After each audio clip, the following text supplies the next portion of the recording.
ऐसी कौन सी टेक्निक थी या स्ट्रैटेजी थी जो इंडिया ने अपनाई at the time of independence और उसके बाद भी, जिसके चलते जो इंडिया को नेसेसरी पुश चाहिए था, धक्का चाहिए था इंडस्ट्रियलाइजेशन के लिए, वो मिला। वेलकम एवरीवन, आप लोग देख रहे हैं इको वर्ल्ड डिजिटल क्लासेस और इस समय चल रही है Indian economy series for standard 12। हम लोग कर रहे हैं chapter number 2 which is Indian economy 1950 to 1990 और ये सब टॉपिक चल रहा है फॉरेन ट्रेड का। आज हम उस स्ट्रैटेजी, उस टेक्निक के बारे में डिस्कशन करने वाले हैं जिसके चलते इंडिया इंडस्ट्रियलाइजेशन के रास्ते पे चल पड़ी और इस टेक्निक का नाम था इनवर्ड लुकिंग ट्रेड स्ट्रैटेजी, या जिसे हम सिंपल शब्दों में कहते हैं इंपोर्ट सब्स्टिट्यूशन। अब क्या थी ये इनवर्ड लुकिंग ट्रेड स्ट्रैटेजी? देखो, शब्द नाम ही देखो, इनवर्ड लुकिंग, अंदर झांको, अंदर देखो, मतलब डोमेस्टिक कंट्री के अंदर, मतलब देश के अंदर देखिए, बाहर ना देखिए। इंपोर्ट सब्स्टिट्यूशन का मतलब है कि जो चीजें आप बाहर से खरीद रहे हैं, बाहर से इंपोर्ट कर रहे हैं, उसको अपने देश में ही बनाने की कोशिश कीजिए। यानी inward looking trade strategy was all about domestic production of imported goods. जो चीजें हम बाहर से खरीद रहे थे उनकी डोमेस्टिक प्रोडक्शन हो जाए, अपने देश में उनकी प्रोडक्शन हो जाए, वो ये स्ट्रैटेजी थी। अब ये स्ट्रैटेजी क्यों अपनाई गई? फंडा बड़ा क्लियर था। देखो, हमारे यहाँ इंडस्ट्रियलाइजेशन की शुरुआत होनी थी, बड़े बड़े फैक्ट्रियां लगाने के लिए खूब पैसा चाहिए था। वो पैसा किसके पास था? प्राइवेट एंटरप्रेन्योर्स के पास तो नहीं था। सरकार वो पैसा लगा के जो बड़ी बड़ी इंडस्ट्रीज थी जैसे स्टील, आयरन, लोकोमोटिव्स, उनपे वो पैसा लगाया जा रहा था। लेकिन फिर भी देश की उन्नति के लिए ऐसी कई फैक्ट्रीज या ऐसी कई इंडस्ट्रीज थी जो लगाना बहुत जरूरी था और वो लगा सकता था प्राइवेट सेक्टर। लेकिन प्राइवेट सेक्टर ऐसा क्यों करेगा? तो उन्हें वो मौका देने के लिए, उन्हें वो अपॉर्चुनिटी देने के लिए सरकार ने ये ट्रेड स्ट्रैटेजी अपनाई कि देखो, अगर हम 10 चीजें बाहर से खरीदते हैं, हम इनको बाहर से नहीं खरीदेंगे, आप यहाँ अपने देश में इनको बनाइए, हम वो बेचेंगे, वो खरीदेंगे। तो क्या हुआ, जो हमारी छोटे मोटे प्राइवेट एंटरप्रेन्योर्स थे जिनके पास बहुत ज्यादा पैसा नहीं था लेकिन इतना था कि वो एक फैक्ट्री खोल सकते थे, इस स्ट्रैटेजी ने उनको मौका दे दिया अपना काम शुरू करने का। And as a result of that छोटे छोटे लोगों ने पैसा, मतलब छोटा अमाउंट लगना शुरू हुआ, फैक्ट्रियां बनी, इंडस्ट्रियां बनी और प्रोडक्शन गुड्स एंड सर्विसेज की बढ़ने लग गई। यानी हमारी इकोनॉमी की जीडीपी बढ़ने लग गई, हमारी ग्रोथ इंक्रीज होने लग गई। दूसरा कारण जिस वजह से वो ये ट्रेड स्ट्रैटेजी चलाना चाहते थे वाज कि हमारी फॉरेन एक्सचेंज बचेगी। अब फॉरेन एक्सचेंज क्या होता है? किसी भी दूसरी कंट्री की करेंसी हमारे लिए फॉरेन एक्सचेंज है। जैसे US dollar is foreign exchange for us. वो फॉरेन एक्सचेंज बड़ा कीमती है क्योंकि कई बार बड़ी जरूरी चीज खरीदनी पड़ती है जैसे तेल, तो उसके लिए फॉरेन एक्सचेंज चाहिए। तो अगर कोई ऐसी चीजें हैं जो हम अपने देश में बना लें तो ये फॉरेन एक्सचेंज हमारी बच जाएगी। इस थॉट प्रोसेस से भी इस ट्रेड स्ट्रैटेजी को अपनाया गया और इसके चलते कंपनीज को मौका दिया गया कि आप ये चीज बनाइए, ऊपर से प्रोटेक्शन दी गई। कैसी प्रोटेक्शन? मान लो कोई हमारी प्लास्टिक की चीज है जो हमारे देश में ही बनेगी अब से, तो प्रोटेक्शन उसको ऐसे दी गई कि वो पर्टिकुलर चीज कोई लार्ज स्केल इंडस्ट्री नहीं बनाएगी, कोई बाहर की फॉरेन कंपनी भी नहीं बना के इंडिया में बेच पाएगी। क्यों?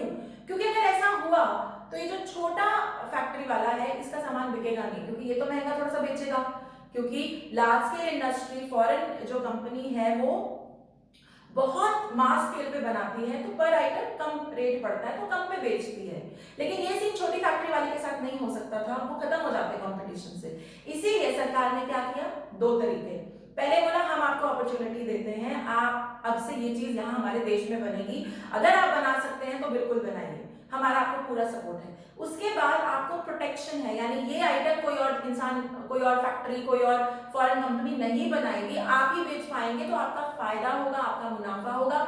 And that is how lot of these industries will prosper and as a result of that country की जो जीडीपी है, जो इंडस्ट्रियलाइजेशन का प्रोसेस है, वो भी बढ़ेगा। ये थी inward looking trade strategy. Obviously इसके हमें कई फायदे हुए। वो फायदे क्या है? गुड इंपैक्ट्स आपके सामने है। पहला ये कि जो रिक्वायर्ड इंडस्ट्रियल ग्रोथ थी, जो हमें चाहिए था ही नहीं कुछ, और कितना सरकार कर लेती, कितना पैसा लगा लेती सरकार, प्राइवेट एंटरप्रेन्योर्स को तो लगना जरूरी था। तो बिकॉज ऑफ दिस स्ट्रैटेजी ये इंडस्ट्रियल ग्रोथ की शुरुआत हुई, बढ़ती चली गई। और दूसरा डाइवर्सिफिकेशन होने लगी। डाइवर्सिफिकेशन मतलब तरह तरह के प्रोडक्ट बनने लगे। पहले तो एक आधी चीज, अब तुम इंपोर्ट करवा रहे हो बाहर से, कितना इंपोर्ट कर लोगे? एक टाइप की इंपोर्ट होती थी बस। आज की डेट में देखो हजारों गाड़ियां सड़कों पे, अलग वैरायटी, अलग वेरिएशन, हमारे लिए कितना डाइवर्सिफाइड है, हमें कितने सारे प्रोडक्ट्स मिल रहे हैं, राइट।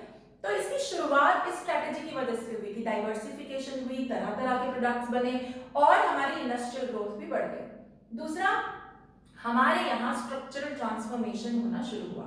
अब स्ट्रक्चरल ट्रांसफॉर्मेशन क्या होता है? हर इकोनॉमी में 3 सेक्टर्स हैं, प्राइमरी, सेकेंडरी और टर्शरी। प्राइमरी मतलब एग्रीकल्चर, सेकेंडरी यानी मैन्युफैक्चरिंग और टर्शरी मतलब सर्विस। और हम ये बात कई बार पढ़ चुके हैं कि जिस इकोनॉमी में ज्यादा लोग या ज्यादा कंट्रीब्यूशन जीडीपी का प्राइमरी से हो, एग्रीकल्चर से हो, वो इकोनॉमी डेवलप नहीं होती, क्योंकि उसका सीधा मतलब है कि इकोनॉमी में इंडस्ट्रीज नहीं है। तो because thanks to this strategy वो मौका लगा और मौके का फायदा उठाते हुए लोगों ने इंडस्ट्रीज खोली। तो हम लोग धीरे धीरे एग्रीकल्चर से मैन्युफैक्चरिंग सेक्टर की तरफ, और फिर मैन्युफैक्चरिंग सेटअप होगा तो टर्शरी भी सेटअप होगा, बैंक बनेंगे, इलेक्ट्रिसिटी होएगी, कम्युनिकेशन टावर्स लगेंगे, ये सारा जो था ये इकोनॉमी में चेंज होने लगा। यानी कि हमने इकोनॉमिक डेवलपमेंट की तरफ कदम बढ़ा लिए। Third, sunrise industries. अब सनराइज इंडस्ट्री क्या है? सनराइज इंडस्ट्री इलेक्ट्रॉनिक या इलेक्ट्रिकल इंडस्ट्रीज को कहा जाता है, और ये इंडस्ट्रीज जो थी ये बहुत इंपॉर्टेंट है क्योंकि ये बाकी सारी इंडस्ट्रीज की बैकबोन है। अगर ये नहीं होगी, अगर इलेक्ट्रिसिटी जनरेशन नहीं होगी तो बाकी कंपनीज भी नहीं चलने वाली। तो इसकी ग्रोथ हुई because of this inward looking trade strategy. क्योंकि अगर प्रोटेक्शन नहीं दिया गया होता, अगर सरकार ये नहीं कहती कि भाई तुम काम करो, तुम्हें कोई कंपटीशन नहीं मिलने वाला, ना लार्ज स्केल से ना बाहर से, तो तुम्हें लगता है कि ये वाली इंडस्ट्रीज इकोनॉमी में पनप पाती, डोमेस्टिक मतलब हमारी अपनी, पनप पाती? नहीं पनप पाती। अगर इस बात को तुम समझना चाहते हो, तुम आजकल का सिनेरियो देखो, सुबह से लेकर शाम तक जो तुम चीजें यूज करते हो उनमें से इंडियन हार्डली कोई चीज होती है। Colgate, Pepsodent not Indian, Dove, Liril, Pears, Hamam, Head and Shoulders, Pantene, nothing Indian, nothing Indian, कुछ इंडियन नहीं है। यहां तक कि आप जो कपड़े पहनते हैं हो सकता है mostly the brands are not Indian, है ही नहीं। तो ये हालात आज हैं 2020 में, लेकिन अगर यही हालात 1950-1960 में होते तो क्या हम अपने बूते पर खड़े हो पाते? क्या हमारी जो सेल्फ रिलायंस है वो बन पाती? बिल्कुल नहीं बनती, ठप हो जाते। तो ये सनराइज इंडस्ट्रीज के पीछे बढ़ने के पीछे एक बहुत बड़ा कारण ये वाली स्ट्रैटेजी थी। फिर लास्ट है कि भाई अपॉर्चुनिटीज फॉर इन्वेस्टमेंट मिल गई। मैंने पहले भी कहा था, एक छोटा फैक्ट्री वाला या एक छोटा ट्रेडर जिसके पास थोड़ा बहुत पैसा है, वो अपना पैसा लगाना चाहता है, बट उसको पता नहीं कि वो अपना पैसा कहाँ लगाए। हियर कम्स द पॉलिसी, जिसमें सरकार कहती है हम ये 10 आइटम्स अब यहीं बनाएंगे, अगर आप ये बनाना चाहते हैं तो हम आपको सपोर्ट करेंगे। मिल गई अपॉर्चुनिटी, इन्वेस्टमेंट की अपॉर्चुनिटी मिल गई, पैसे हैं हाथ में। लेटेंट रिसोर्स, पैसा क्या है? रिसोर्स। लेटेंट क्यों?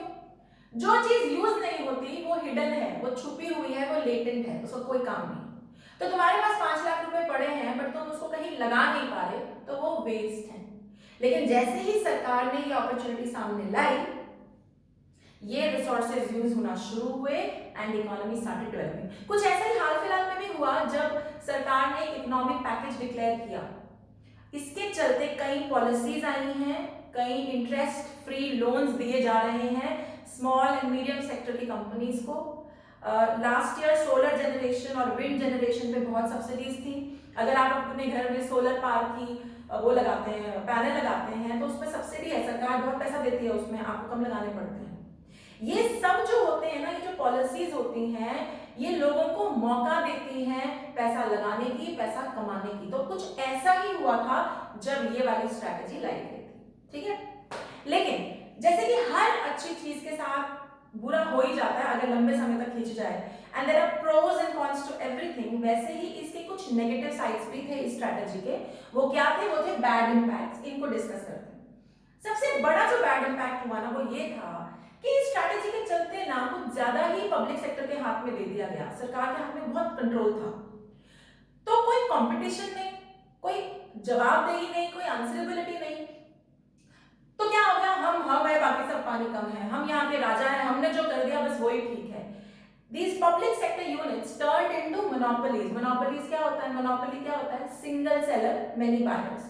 मान लो फोन की कंपनी आप सिर्फ एक है, फोन के कनेक्शन देने वाली कंपनी सरकारी एक है देश में सिर्फ, तो मोनोपोली है। तो उन लोगों ने काम करना बंद कर दिया। मुझे याद है जब मैं छोटी होती थी तो एक कनेक्शन लगने के लिए 4-4 5-5 साल लग जाते थे, लैंडलाइन कनेक्शन, वो भी हाथ पांव जोड़ के पैसे खिला के रिश्वत देके।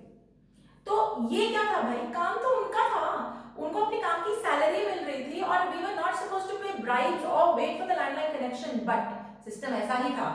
तो कहने का मतलब था क्योंकि उन पे कोई चेक नहीं रहा, ज्यादा कंट्रोल, ज्यादा पावर मिल गया, इसलिए दे बिकेम इनएफिशिएंट। चलो मोनोपोलीज इनएफिशिएंट होगी, इससे देश का क्या नुकसान? बिल्कुल है, देश के रिसोर्सेज, देश का पैसा लिमिटेड है। अगर उस कंपनी को चलाने के लिए पैसा लगाना पड़ेगा, अगर वो बंदे काम नहीं करेंगे, प्रॉफिट नहीं कमाएंगे, तो सरकार को कहीं और से पैसा खींचकर उस कंपनी को चलाए रखने में पैसा लगाना पड़ेगा। हो सकता है तुम्हारी एजुकेशन में से पैसा निकालना पड़े, हेल्थ में से पैसा निकालना पड़े, डिफेंस में से पैसा निकालना पड़े। तो इनएफिशिएंसी किसी भी कंपनी की सरकार को, तुमको, मुझको, सबको बहुत भारी पड़ती है, और यही सबसे पहला इन बैड इफेक्ट हुआ इसका। Second, lack of modernisation, competition रोक दिया, बंद, ना बाहर का कोई कंपटीशन, ना इंटरनल कोई कंपटीशन। कंपटीशन क्या करता है? कंपटीशन अगर अच्छे तरीके से लिया जाए तो ये आपको अपॉर्चुनिटी देता है ग्रो करने की, आपको मौका मिलता है सीखने का कि यार ये चीज बड़ी बढ़िया कर रहा है, मैं भी करके देखूं। अब ये रास्ता सरकार ने बंद कर दिया प्रोटेक्शन देने के लिए, बुरा नहीं किया था, प्रोटेक्शन देनी चाहिए थी। जब बच्चा पहली दूसरी में होता है, अगर तुम उसको उसी दिन कह दोगे तुम्हें 95 लाने, तो बेचारा छोड़ ही देगा, पढ़ाई पढ़ेगा ही नहीं। लेकिन क्या तुम उसको 11th-12th में कह सकते हो बेटा तू फेल भी होगा, कोई टेंशन नहीं? ना, बिल्कुल नहीं। These are two different scenarios. जब कोई भी चीज शुरुआत में होती है उसको एनकरेजमेंट, मोटिवेशन की जरूरत है, कई बार उसको प्रोटेक्शन की भी जरूरत है, जैसे हमारी डोमेस्टिक इंडस्ट्रीज को थी। लेकिन यही चीज हमेशा प्रोटेक्शन देना, यानी आप उसको अपाहिज बना रहे हैं, आप उसको मौका नहीं दे रहे कंपटीशन से भिड़ने का, खुद को बेटर करने का वो मौका नहीं दे रहे। तो यही हुआ, क्योंकि कंपटीशन नहीं था तो मॉडर्नाइजेशन भी नहीं हुई। मतलब आज से 20-25 साल पहले पंखा चलता था, वो हल्की सी स्पीड पे, फाइलें होती थी, गिरी पड़ी होती थी, कोई काम करता था, कोई काम नहीं करता था, कोई नई मॉडर्नाइजेशन, कोई खुद को बेटर करने की इच्छा किसी पीएसयू में नहीं थी, या किसी भी ऐसी प्राइवेट एंटरप्रेन्योर्स में भी नहीं थी, because there was no competition. तो इससे हमको भुगतना बहुत पड़ा as a result of that. Next, अब देखो तीसरा क्या हुआ, पब्लिक सेक्टर का बहुत मेजर रोल था हर जगह, ठीक है, वेरी गुड। जो इंपॉर्टेंट इंडस्ट्रीज थी वो पब्लिक सेक्टर के हाथ में होनी चाहिए थी, समझ में आता है। एक्सप्लॉयटेशन रोकने के लिए, थोड़ी सीक्रेटिव है जैसे डिफेंस, तो उसके लिए समझ में आता है। लेकिन अगर जूते चप्पल भी पब्लिक सेक्टर बनाने लग गया तो प्राइवेट सेक्टर क्या करेगा भाई? तो ये भी होने लग गया था कि इस स्ट्रैटेजी के चलते पब्लिक सेक्टर हर चीज की प्रोडक्शन में घुसने लगा। चेयर भी हम बनाएंगे, टेबल भी हम बनाएंगे, चप्पल भी हम बनाएंगे, कपड़े भी हम बनाएंगे। तो प्राइवेट सेक्टर करेगा क्या? और देश में पब्लिक सेक्टर कितना हो सकता है? ज्यादा तो प्राइवेट सेक्टर का होना जरूरी है, क्योंकि लोगों का इन्वॉल्व होना एंटरप्रेन्योरशिप में, पैसा कमाना बहुत जरूरी है, तभी इकोनॉमी ग्रो करती है। सरकार कितना कर लेगी?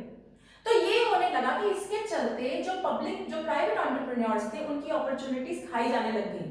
जिस रास्ते पे वो जा सकते थे वो रास्ता पब्लिक सेक्टर उनसे छीन लेता था कि ये भी हम भी कर लेंगे। This again prove detrimental for the country, क्योंकि लाइक आई सेड सरकार सब कुछ नहीं कर सकती, प्राइवेट एंटरप्रेन्योर्स का बीच में आना इंपॉर्टेंट है। And finally political compulsion. ओ भाई ये तो बहुत लंबा केस था, अब मेरी बात ध्यान से सुनो। कुछ साल पहले आपको पता है यहाँ पे एचएमटी क्लोज डाउन हुई, तो बहुत लोगों ने बड़ा हल्ला किया कि एचएमटी बंद कर दी, सैलरी नहीं दी, ये नहीं दी। किसी ने ये नहीं कहा कि कितने ही साल वहां पे प्रोडक्शन नहीं हो रही थी, लेकिन फिर भी सरकार की तरफ से सैलरी बकायदा जा रही थी। अब तुमसे कोई पूछे प्राइवेट सेक्टर में ऐसा होगा? कभी भी नहीं होगा। क्यों? क्योंकि प्राइवेट सेक्टर जहां देखेगा कि लॉस मेकिंग यूनिट है वहीं उसको बंद कर देगा, and there is no explanation to it. बात खत्म है भाई, तुम लॉस मेकिंग हो, तुम्हारी वजह से जो प्राइवेट सेक्टर का बाकी जगह पे प्रॉफिट मिल रहा है वो भी जा रहा है, इसीलिए हम तुम्हें बंद करते हैं। लेकिन सरकारी कंपनीज में ऐसा पॉसिबल नहीं है because of something known as political compulsion. अब ये क्या है?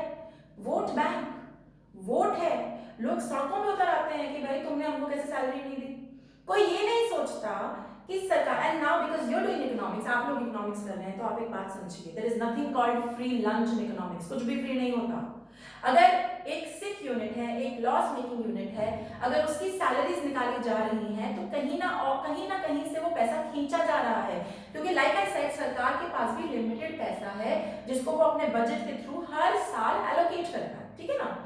तो अगर उस कंपनी को चलाए रखना है जो ढेले भर का प्रॉफिट नहीं दे रही, तो जो प्रॉफिट मेकिंग कंपनीज है सरकार की, वहां से पैसा खींचना पड़ेगा, हेल्थ में से पैसा खींचना पड़ेगा, डिफेंस, एजुकेशन, रोड, इंफ्रास्ट्रक्चर, पता नहीं कहां का पैसा कहां लगाना पड़ेगा और किस लिए, क्यों लगाना है?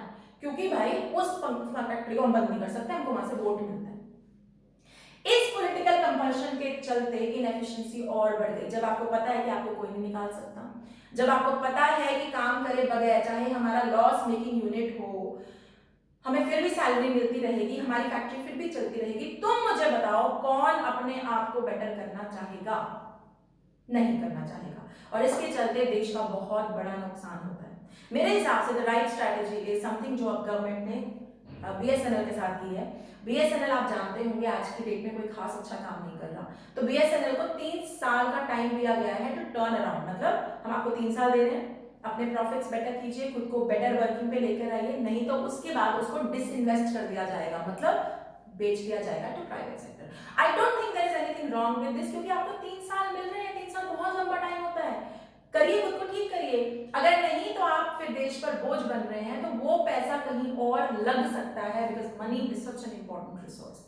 आई hope you are clear with कि इंपोर्ट सब्स्टिट्यूशन स्ट्रेटेजी क्या थी, इसके गुड एंड बैड इंपैक्ट्स क्या थे। And with this we close the chapter of 1950 to 1990। अगर आप लोग मुझे YouTube पे देख रहे हैं तो लाइक एंड सब्सक्राइब करना बिल्कुल मत भूलिएगा। Till then, bye bye.